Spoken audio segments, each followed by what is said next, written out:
Hello, and welcome to another episode of Hold My Drink, a sobriety podcast.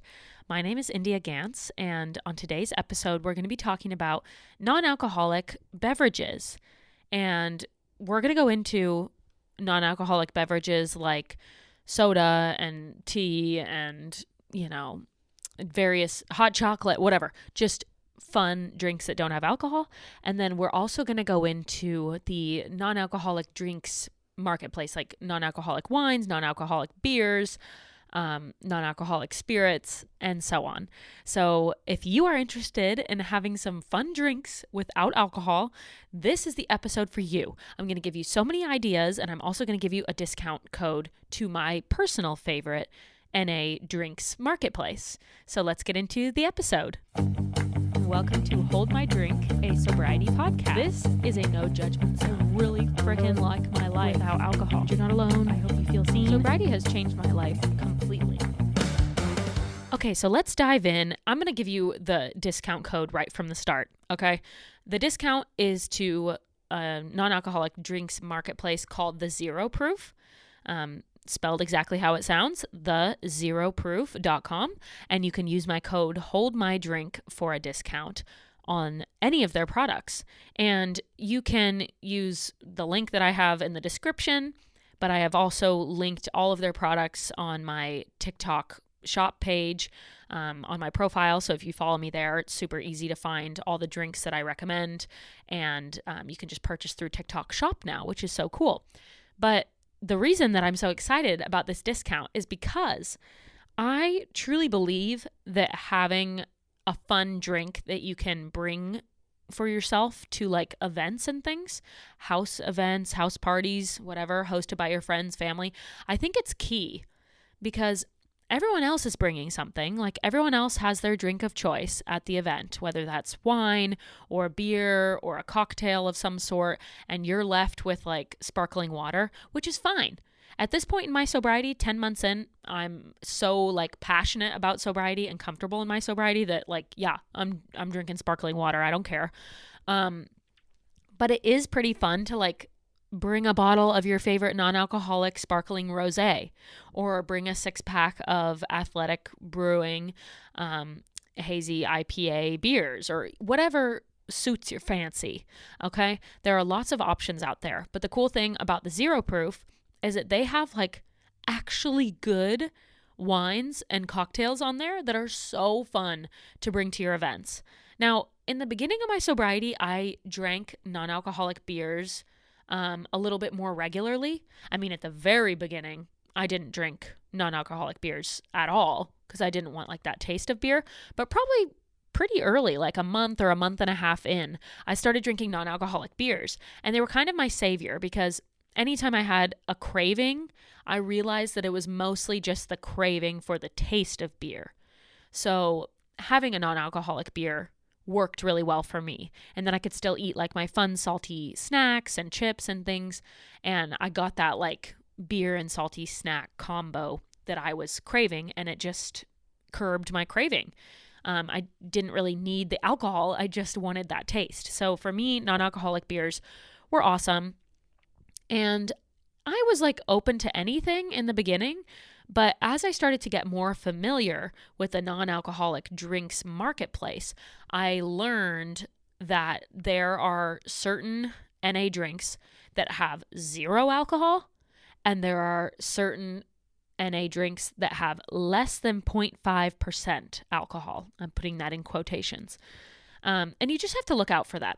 Everybody's different in what they want for their sobriety.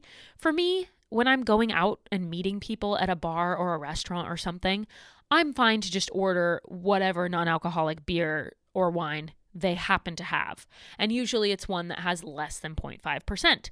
But if I get to choose, and if I am going to the store to pick some up for like a party or something, I gravitate towards the ones that have 0% alcohol. They're also sometimes called alcohol-free. So just a couple right off the top of my head, Heineken 00 has literally 0 alcohol. Budweiser 0 has literally 0 alcohol. And there are several more as well, but like Athletic, for example. Athletic brewing is available at most every bar and restaurant. That's kind of like the go-to.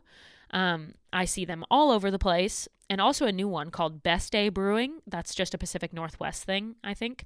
But they're also in a lot of places. And all of those kind of fancier beers, if you will, typically have less than 0.5%. Now, I don't know exactly all the details on what that actually means. I think they have to put that if it's made in the same facility as alcohol is being made, in case there is a trace of it. Or sometimes when the alcohol is removed, like a lot of non-alcoholic wines, the alcohol is removed from the wine. So it's not alcohol-free. They've removed as much as they can, but it's not alcohol-free. So again, it depends on your sober journey and what you want for yourself. Some people get freaked out if there is even a trace of alcohol. I will say in most situations, you don't feel it or notice it or anything, especially if you're just having like one. But it can be a little freaky. And I will tell you about one a little bit freaky experience I had. I had the Guinness zero alcohol beer, and that was one that said less than 0.5%, which I was fine with. It was St. Patrick's Day, and I was just like wanting to try it. And I kind of started to feel the alcohol in my head, and I didn't like it at all. It made me a little bit emotional that day when it happened. I tried the beer, and I drank it pretty quickly because I was filming a taste test video. And so I took several sips kind of thinking about what I thought of it, how it tasted. First of all, it tasted exactly like a Guinness, which was cool, I guess. But I hated that I sort of felt it in my head. And that's the first non-alcoholic beer or wine that I like significantly noticed something in my head. Usually I feel like it's all mental and I just think that I'm feeling something in my head. Like even with the Heineken 00 and the Budweiser 00, or whatever they call it, Budweiser Zero, that literally don't have any alcohol in them. Sometimes my mind tricks me into thinking that I'm feeling like a little bit buzzed, which is kind of cool because it's really just the flavor that you're connecting with a past experience with that flavor because there isn't any alcohol in it. But with that Guinness, I sort of felt it. Like in my head, I actually felt my body starting to like lose a bit of control. Like I didn't have 100% control of myself. Of course I did. But you know that feeling when you start to just feel a little bit loosened up, and I don't know, I felt it in my head. It's very hard to describe now that it's been quite a while since that incident. Isn't that funny? I can't even remember what it feels like to be even the slightest little ounce of tipsy. But anyway, I don't recommend the Guinness Zero. And in general, I recommend that you gravitate towards drinks that have 0% alcohol just because you won't be like questioning or confused or like frustrated with yourself or even get like a tiny little tinge of tipsiness. You know, most sober people do not want that. But the NA drinks that are out there have literally saved me in so many social situations. Like I always have something to order at the bars these days. Because I still like to go out and have a social life, and almost every bar that I've ever been to, except for in literal middle of nowhere Mexico, which of course they're not going to have NA beers, everywhere else that I've ever been has had a non-alcoholic beer available. Isn't that crazy? Being sober in 2025, baby, it's a blessing. So if you're comfortable with that, they're pretty fun to order when you're out. If you're not comfortable with that, we'll move into the other options that are available in just a moment. But I wanted to quickly touch on the non-alcoholic wines. The Zero Proof, that company I mentioned earlier with the discount Hold My Drink, they are the only non-alcoholic wine company or whatever, marketplace, that has actual good wines. When you go to the grocery store and you just buy a bottle of zero alcohol wine, in my humble opinion, they taste horrible. They taste like juice and they're awful. And the non-alcoholic wines that they have on the Zero Proof are great because they actually taste like wine. They have that bit of a bite and it feels like kind of a special occasion. It feels like you're ready to pair it with a charcuterie board. They're just fun. And I don't drink them every night. I don't rely on them. But just the other day, I got a new job and my mom poured my family 4 glasses of sparkling rosé in champagne flutes. I should say non-alcoholic sparkling rosé in champagne flutes. And we all toasted and did a little cheers with our NA wine, and it was fantastic. And so it's kind of fun to just have on hand for little occasions like that, or to bring over to a party if you want something like fun to drink. So check them out at thezeroproof.com. But anyway, to give you some suggestions for drinks outside of NA beers and wines, there is so much out there, I just want to say. And I think when I was drinking, I would always, 100% of the time, gravitate towards an alcoholic drink instead of a non-alcoholic drink. And this goes for desserts as well. Like, I would never get ice cream or frozen yogurt. I would always rather save those calories for 6 Coors Lights later. Like, it never made sense to me to have a treat or to have a soda or to have a hot chocolate. I'm like, why would I have that stuff if alcohol is available? And now that alcohol is not available, in my mind, I don't drink alcohol. I have learned that there are so many good drinks out there. Okay? The Crystal Light peach iced tea, delicious. Hot chocolate, so good. I drink a lot of coffee. I drink a lot of diet sodas. I drink a lot of sparkling waters. The orange cream flavor of Polar seltzer water, so good. You can get like Zip Fizz or Liquid IV to put in your waters. There is greens powders, like caffeinated greens. I get mine from Alani. I could go on and on and on, but there are so many good non-alcoholic drinks out there, and I just never realized it because I always drank alcohol. So a tip from me to you is to embrace this newfound discovery of all these fun drinks and have the fun drinks.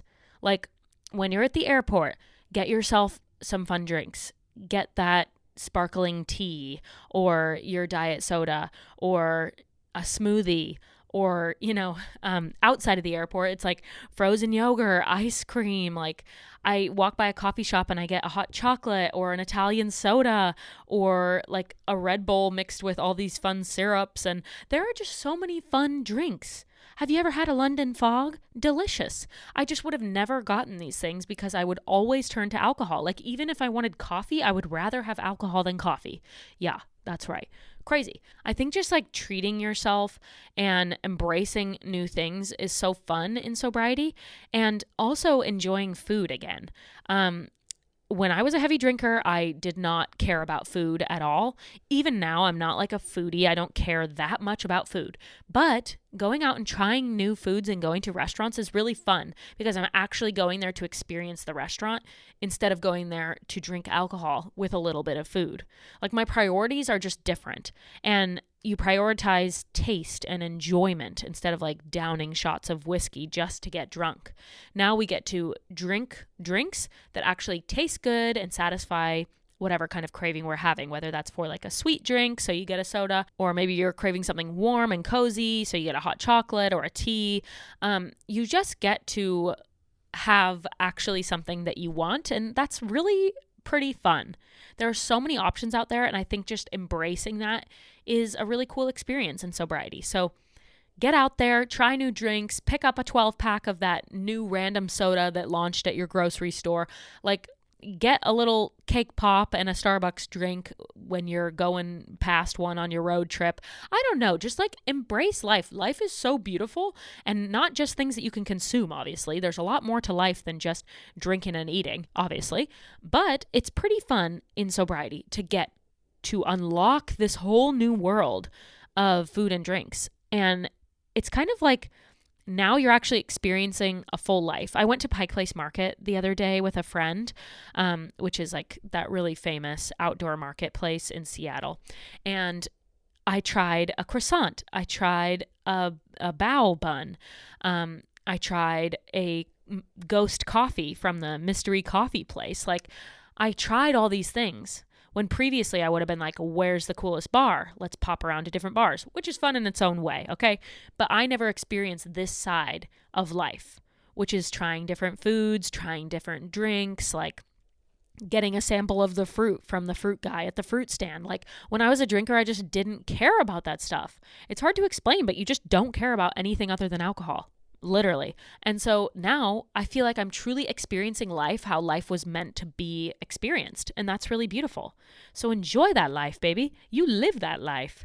And I'm proud of you. Good job on your sobriety. Keep going. You got this, and I'll see you for the next episode. Bye.